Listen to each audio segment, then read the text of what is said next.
Hello दोस्तों, आप सभी को मेरा प्रणाम एंड आप सभी को मेरे नई वीडियो में आप सभी को स्वागत करना चाहूँगा। आज के इस नई वीडियो में मैं बात करने वाला हूँ और एक नई टॉपिक के बारे में फ्रॉम द चैप्टर 3 के बारे में। ओके, वैसे तो मैं भी यस्टरडे चैप्टर 1 की एक जो पहली टॉपिक थी उसके ऊपर मैं बात किया था एंड आज सेकंड टॉपिक के ऊपर आएंगे। लेकिन यस्टरडे में क्या रीडिंग किया था।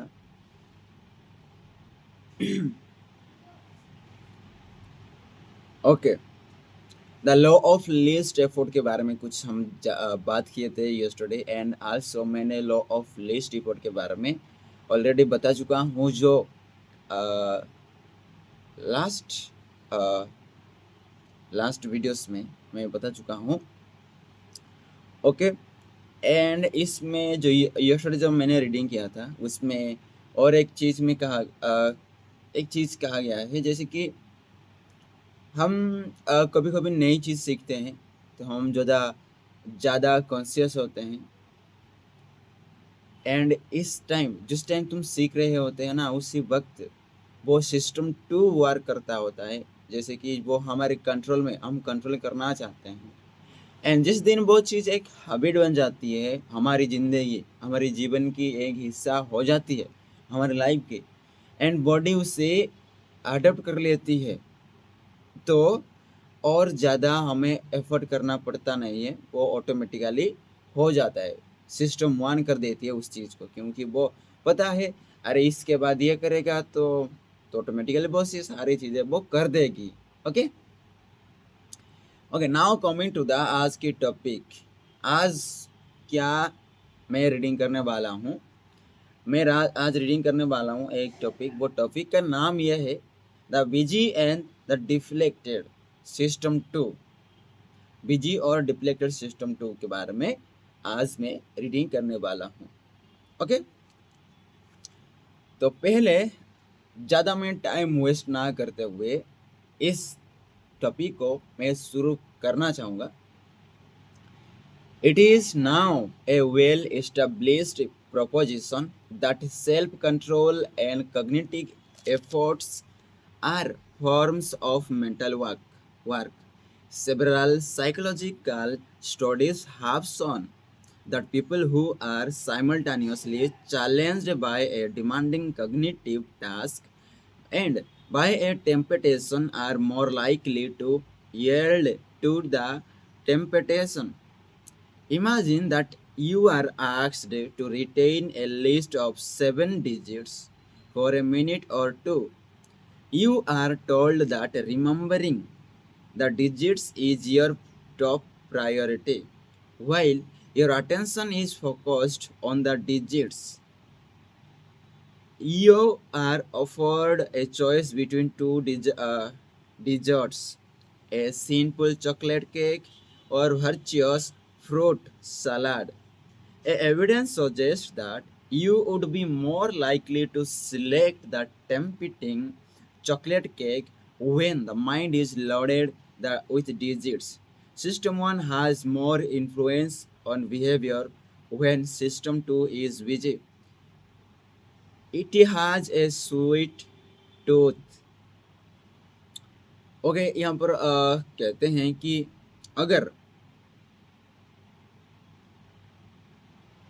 मेंटल वर्क के लिए हमें self control and cognitive effort देना पड़ेगा एंड इससे लेकर एक एग्जाम्पल दिया है।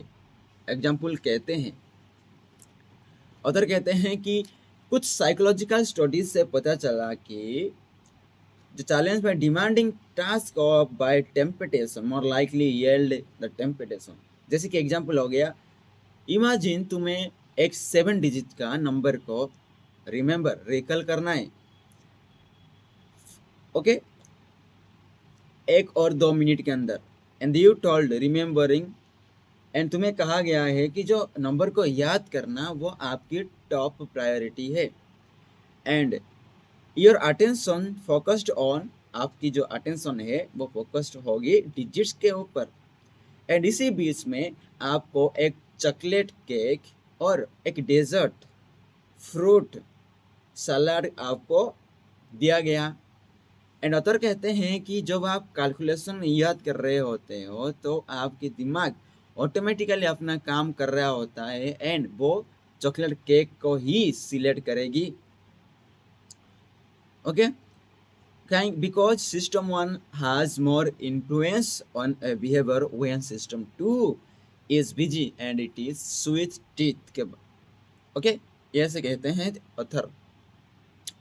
Coming to the another paragraph, people who are cognitively busy are also more likely to make selfish choices, use sexiest language, and make superficial judgments in social situations. Okay, जो cognitively busy होते हैं वो ज़्यादा selfish choice करते हैं, जो भी decisions लेते हैं सेल्फिशली, एंड जो भी बात करते हैं सेक्सिएस्ट, माने आप सोच बूझ कर अच्छी बात जो बोलना है उसी चीज़ को ही बोलते हैं। And makes superficial judgements in social, अच्छी अच्छी जजमेंट्स करते हैं सोशल में।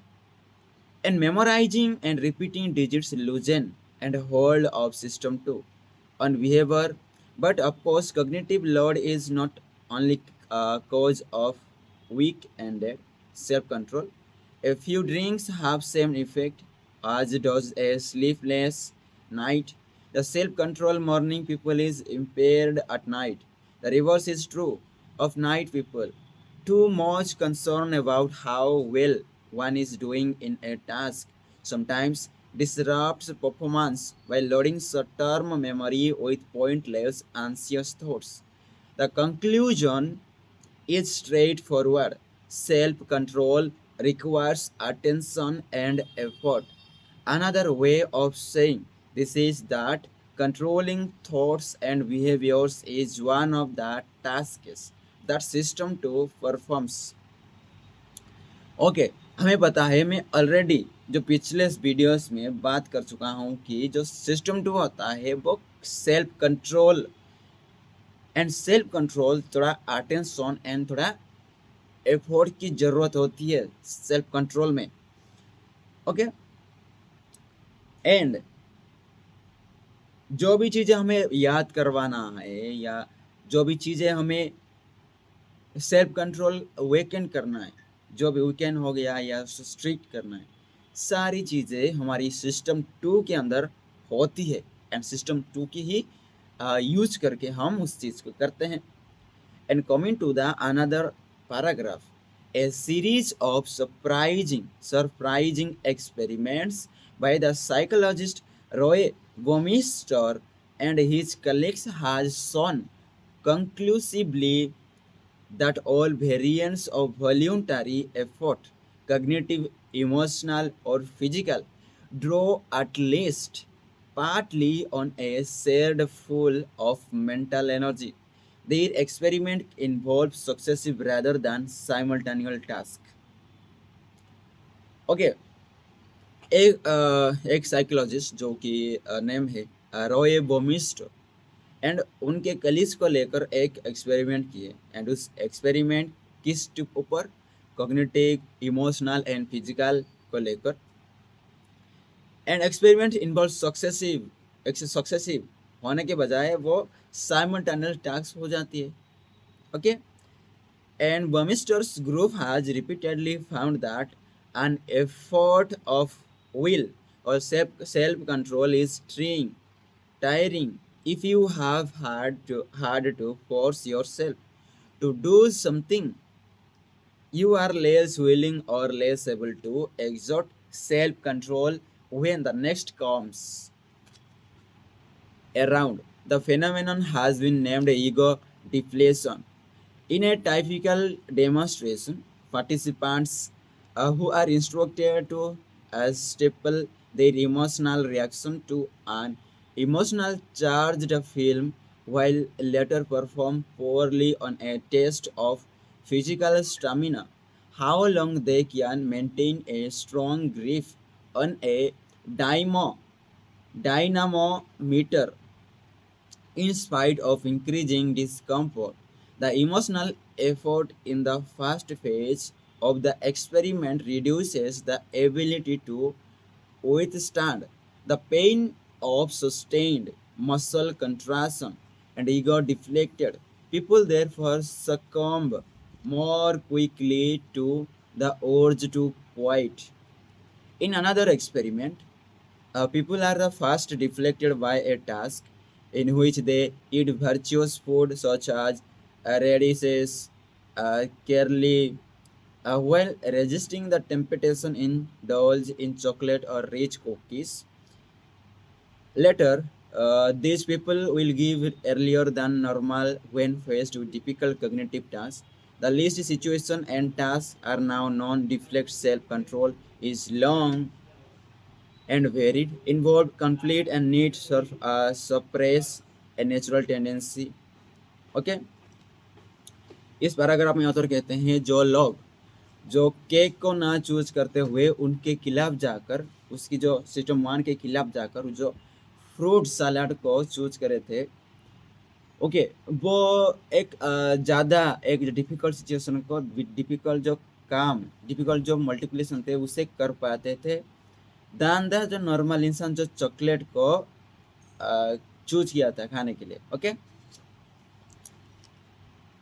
एंड नेक्स्ट एक दे इंक्लूड किया क्या है नीचे avoiding the thought of white bears अगर आप वाइट बियर्स को अगर तुम अवॉइड करते हो अपने थॉट्स में inhabiting the emotional response to a stirring film and making a series of choices that involve conflict trying to impress others अगर तुम्हारे जो अंदर इच्छा आ रही है आज सपोज तुम्हें खाने की इच्छा हो रही है तो उसके खिलाफ जाकर तुम जो चीज़ खाना ही पसंद इच्छा हो रही थी उस चीज़ को ना खाते हुए तुम किसी और चीज़ को खाओगे okay and trying to impress other तुम औरों को बस ट्राइंग करना चाहोगे ओके औरों को इम्प्रेस करना मतलब क्या होता है कि तुम अपने आप को खो देते हो मतलब जो आप करना चाहते हो वो नहीं कर पाओगे जो उन लोग देखना चाहते हैं उनके हिसाब से तुम अपने आप को मॉडिफाई कर रहे होते हैं तो ये भी अपने खिलाफ हो जाता है and responding kindly to the partner's bad behaviour and जल्दी जल्दी अपनी को पार्टनर्स की जो बैड बिहेवियर पे आप रिएक्ट कर देना okay and interacting with a person of different race for prejudiced individuals interacting with person different race okay different race मतलब यहाँ पर एक एथलीट का बात किया नहीं जा रहा है यहाँ पर आप सपोज मैं मैथमेटिक्स फील्ड से हूँ तो मैं किसी अलग फील्ड वाले से बात कर सकता हूँ ओके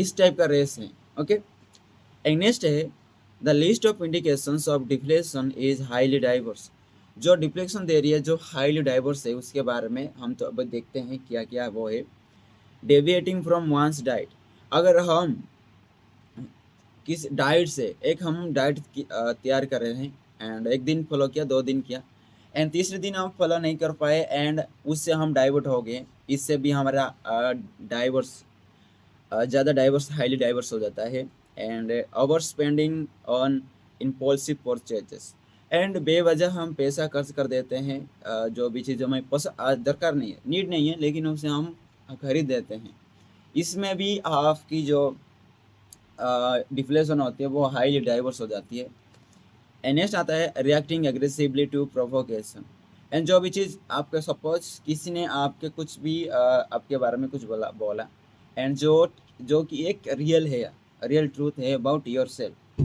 तो आप उसे एक्सेप्ट ना करते हुए आप उसके ऊपर चिल्ला रहे अग्रेसिवली कुछ भी बोल रहे हो तो जब ये सिचुएशन क्रिएट कर रहे हो ना इस टाइम पे भी तुम्हारी जो डिफ्लेशन होती है वो हाईली डाइवर्स हो जाती है okay and persisting less time in hand grip task and आपके जो हाथ में जो हाथ यूज होता है जो भी चीज़ काम करने का यूज होता है जैसे कि मुझे बुक उठाना हो गया मुझे जो भी काम करना है हाथ से बहुत सारे लेस ग्रिप हो जाते हैं उसे पकड़ नहीं पाते अच्छे से क्योंकि तुम्हारे में दिमाग के अंदर जो भी चल रहा है वो उसी पे आप सब फोकस्ड हो तो बाहर हाथ से आप काम नहीं कर पाओगे ओके And next है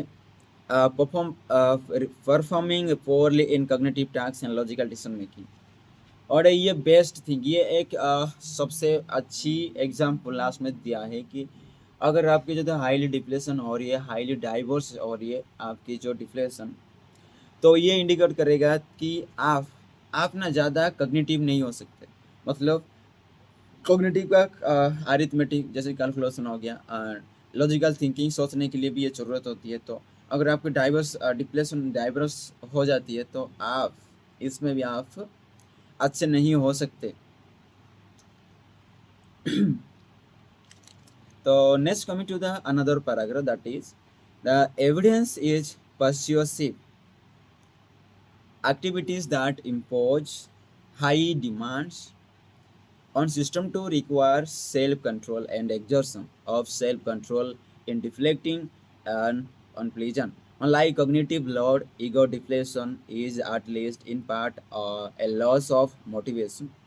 After exerting self-control in one task, you do not feel like making an effort in another, although you could do it if you really had to. In several experiments, people were able to resist the effect of ego deflation when given a strong incentive to do so. In contrast, increasing effort is not an option when you must keep 6 digits in short term memory while performing a task. Ego deflation is not the same mental state as cognitive busyness. Okay, ego depression and mental cognitive same state नहीं है, ये दोनों different different state हैं। Okay, and इस okay इस paragraph में other कहते हैं कि जो हमारी सिस्टम वन रिक्वायर करती है self control and exertion of self control, जो कि deflecting and on pleasant. Okay, unpleasant मतलब सिस्टम टू, क्योंकि तुम्हारे मन के खिलाफ, जो इंट्यूशन के खिलाफ तुम जा रहे हो, इंट्यूशन के खिलाफ तुम काम कर रहे हो, तो ये अनप्लीजेंट भी होगा।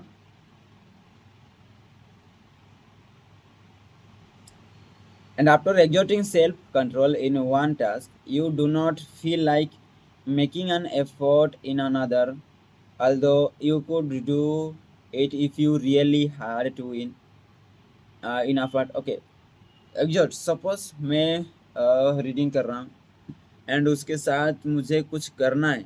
मैं रीडिंग कर रहा हूँ बुक एंड मुझे अच्छा नहीं लग रहा है, तो ये रीडिंग करने में अच्छा नहीं लग रहा है, तो मुझे जो नई चीज़ आएगी उसमें भी मुझे रुचि नहीं होगी कि मुझे उसमें भी कुछ रीडिंग करना, वहाँ पर भी मुझे ज़्यादा इंटरेस्ट नहीं लगेगा, क्योंकि मैं ये नहीं हो रहा है। अगर इसी टाइप पे अगर मैं आज कुछ सीखने का मौका अच्छा लग रहा है, कुछ बाहर आउट ऑफ द बॉक्स जाकर मैं सोचता एंड अच्छा लग रहा है आज पढ़ने में, तो मैं अगर ये पढ़ रहा हूँ तो उसके साथ साथ भी मैं और एक कुछ बुक्स और नई बुक्स को भी मैं आज देख सकता हूँ, रीडिंग कर सकता हूँ, अच्छा लगता है। Okay,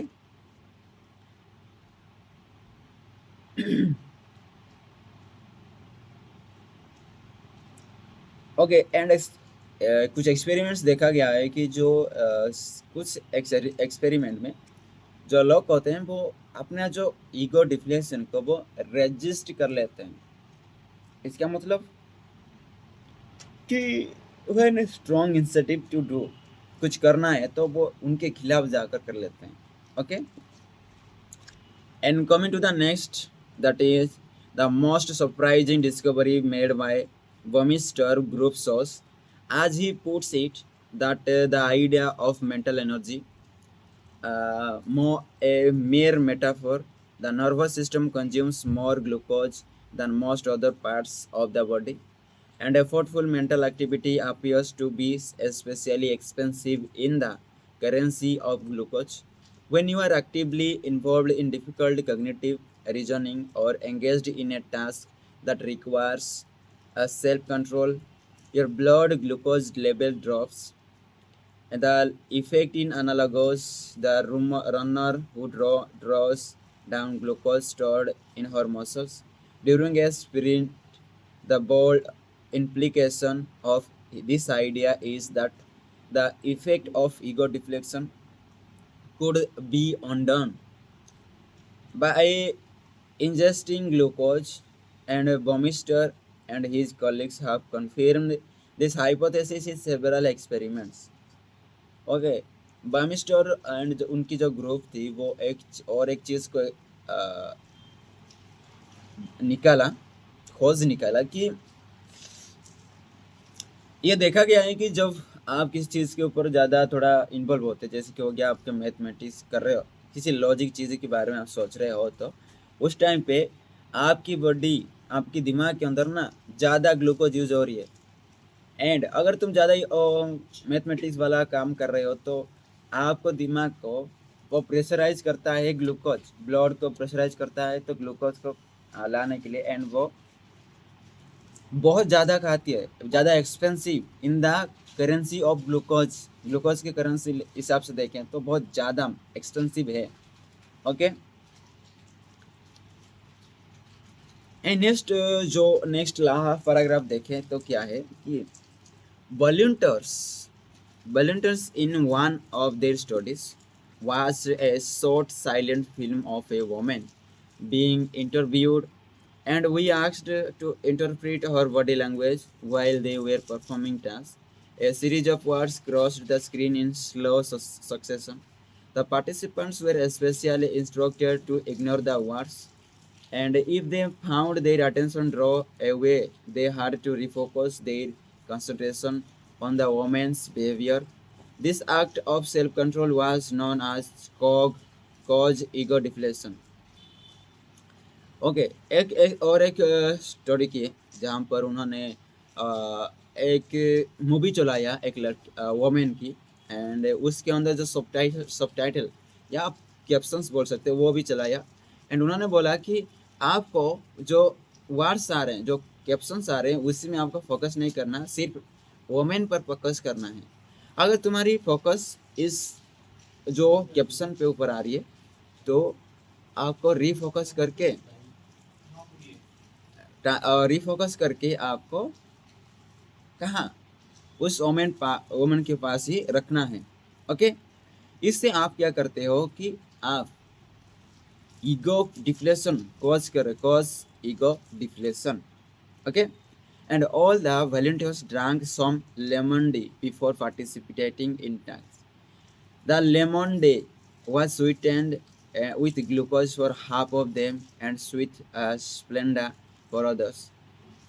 And then all participants were given tasks in which they needed to overcome an intuitive response to get the correct answer. Intuitive errors are normally much more frequent among ego-deflected people, and the drinkers of Splenda showed the expected deflection effect. On the other hand, glucose drinkers were not deflected. Restoring the level of available sugar in the brain had prevented the deterioration of performance. It will take some time and much further research establish whether the task caused glucose deflection also caused the momentary arousal that is reflected in increase of pupil size and heart rate. Okay, यहाँ पर और एक experiment किया जाता है कि वही experiment है, वो फिल्म दिखाने से पहले कुछ लोगों को लेमन टी पिलाया जाता है और कुछ लोगों को स्प्लेंडा, एंड जो नॉर्मल होता है, एंड कुछ लोगों को नॉर्मली कुछ नहीं दिया जाता है पीने के लिए, एंड जो कुछ नहीं नॉर्मली थे नेचुरली वो ईगो डिप्लेशन तो होना था तो उनको हो गया, एंड जो स्प्लेंडा पिए थे उनके ऊपर भी थोड़ी सी ग्लूकोज की जब वो देखे तो थोड़ा कॉग्निटिव में कैलकुलेशन हो रहा था, तो उनको भी थोड़ा ग्लूकोज चाहिए, तो स्प्लेंडा में तो नहीं मिला, तो वो भी ईगो डिप्लेशन में चले गए। एंड लास्ट में रहे जो लीमंडी वाले, लीमंडी में ग्लूकोज थोड़ा ज़्यादा था, तो ईगो डिप्लेशन में जो होता है ग्लूकोज यूज होता है रिस्टोरिंग करने के लिए, तो ज़्यादा अवेलेबल था, तो जो सीखने वो अच्छे से सीखे, एंड जो भी चीज़ें उन्हें वो दिखा रहे थे वो अच्छे से कर पाए, एंड जो भी उन्हें पूछा गया था अच्छे से वो बोल सके। ओके, एंड आल्सो वो अगर आपके जो दिमाग में अंदर कुछ हलचल हो रहा है तो आपके हार्ट रेट भी हार्ट रेट में भी थोड़ा हलचल होता है, ऊपर नीचे हो जाता है। Okay, and next paragraph is a disturbing demonstration of deflection effect in judgment was recently reported in Proceedings, the National Academy of Science. The unwitting participants in the study were 8 parole judges in Israel. They spent entire days reviewing applications for parole. The cases are presented in random order, and judges spend little time on each one, an average of 6 minutes. The default decision is denial of parole, and only 35% of requests are approved. The exact time of each decision is recorded, and and the time of the judges' 3 food breaks, morning break, lunch, and afternoon break. During the day, recorded as well. The authors of study plotted the proportion of approved requests against the time since the at least food break. The proportion spikes after each meal when 65% of requests are granted during 2 hours, so until the judge's next feeding. The approval rate drops steadily to about zero, but just before the meal. As you might expect, this is an unwelcome result, and the authors carefully checked many alternative explanations. The best possible account of that data provides bad news. Tired and hungry judges tend to fall back on the easier default poison position of denying request for parole. Both fatigue and hunger probably play a role. Okay okay, इतना था आज के लिए। And जो मैंने last में जो reading किया एक पैराग्राफ, उसमें क्या कहा जाता है कि एक एक शो में, अगर जैसे कि आप देखा होगा इंडियन आइडल, यहाँ पर एक के बाहर से एक स्ट्रेंजर्स आते हैं, एक पार्टिसिपेंट्स आते हैं, एंड उन्हें जो भी परफॉर्म करना है तो वो परफॉर्म करते हैं। उसके बाद जजेस उनको सिलेक्ट करते हैं या डिस्कलर करते हैं। मतलब आप वहीं पे वो करते हैं, क्या है वो, हाँ वहीं पे तुम सिलेक्ट होते हो या नहीं, वो डिसाइड होता है। तो ओके, जो अदर्स एक्सपेरिमेंट कर रहे हैं उसमें ना 3 लॉन्चेस हैं। Morning, okay sorry, morning break, थोड़ा देखता हूँ, सॉरी याद नहीं आ रहा है। हाँ, morning break and afternoon break lunch, and उसके बाद आफ्टरनून लॉन्च। एंड यहाँ पर देखा गया जो आफ्टर द मील होता है, आफ्टर द मील का टाइम होता है, उस आफ्टर द मील के बाद जो आते हैं, जो पार्टिसिपेंट आते हैं, उनकी जो ग्रांटेड की परसेंटेज वो 65% बन जाती है, ताकि जो नॉर्मल ब्रेक से पहले आते हैं उनकी जो 35% ही रहती है, मतलब उसकी 2 गुना। मतलब इससे वो क्या स्टडी एक केयरफुली रीडिंग स्टडी करते हैं कि ऐसा क्यों होता है। ओके, ये एग्जाम्पल के बारे में रखा गया है, because of both fatigue and hunger probably play a role. Fatigue and आपकी जो हंगर, आपकी भूख, वो भी प्ले करता है, बहुत बड़ा रोल करता है। जैसे कि हम हो गया, मुझे भूख लग रहा है तो मुझे रीडिंग करने का मन नहीं कर रहा है, या कुछ करने का मन नहीं कर रहा है, खाने के बाद ही कुछ करते हैं। ओके सॉरी, ऐसा ही। ओके, हंगर एंड फटीग बहुत बड़ा रोल प्ले करता है। ओके, तो आज के लिए इतना ही। एंड आज की इस वीडियो में क्या हम देखें, पहले आपको बता देना चाहूँगा पहले कि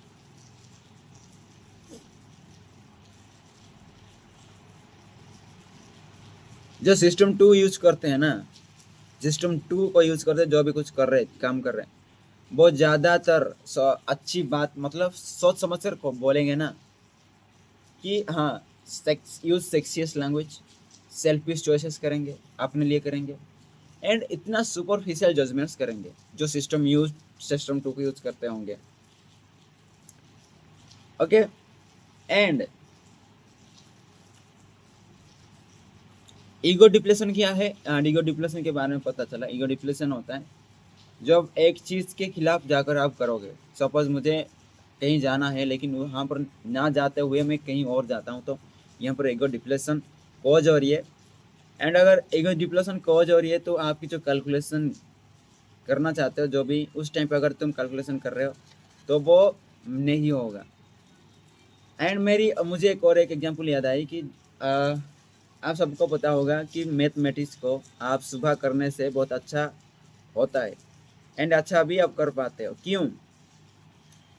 देखो, जब आप सारे दिन कहीं पे बिजी होते हो एंड थक के रूम पे आते हो एंड रात में अगर मैथमेटिक्स को खोलते हो, क्योंकि तुम्हारे ब्रेन के अंदर बहुत ओवरलोड हो चुकी है एंड उसमें स्पेस नहीं है एंड वो एनर्जी नीड कर रही है, मतलब उसे हील होने के लिए रेस्ट चाहिए। लेकिन इसी पर तुम कॉग्निटिव वर्क कराओगे। मैथमेटिक्स एक कॉग्निटिव वर्क होता है, थोड़ा दिमाग में सोचना पड़ता है, लेकिन सोचने के लिए तुम्हारे पास एनर्जी ही नहीं है, तो तुम कैसे करोगे? तो जब आप शाम को बैठोगे तो वो अच्छा से नहीं हो पाएगा। लेकिन जब सुबह आप करोगे उठने के बाद, आप पूरा फ्री माइंड के साथ, एम्प्टी माइंड होगी एंड शांत स्पेस होगा आपके साथ सराउंड्स में, तब अच्छे से आप उसे कर पाओगे एंड अच्छा भी होता है। ओके। एंड आज के लिए इतना ही एंड मिलते हैं कल और एक नई वीडियो के साथ। एंड अपना ध्यान रखना, ख्याल रखना। ओके, इतना ही। एंड जाने से पहले सभी को थैंक यू कहना चाहूँगा, स्पेशली मेरे कृष्णा जी को एंड मेरे मामा, मेरे पिता एंड मेरे दोस्त एंड जो भी मेरे ज़िंदगी में आए एंड जो भी मेरे ज़िंदगी से चले गए एंड जो भी आने वाले हैं, उन सभी को मेरा धन्यवाद and thank you. And Krishna ji को स्पेशली थैंक यू देना चाहूँगा, जिन्होंने मुझे और एक ज़िंदगी दिया, जहाँ पर मैं कुछ सीखने का मौका दिया है, कुछ एक्सपीरियंस करने का दिया है मौका। तो थैंक यू फिर से, thank you to my Krishna. And इसके बाद मिलते हैं कल और एक नई वीडियो में। Okay, keep smiling. ओके, अपना ध्यान रखना, ख्याल कर रखना अपना।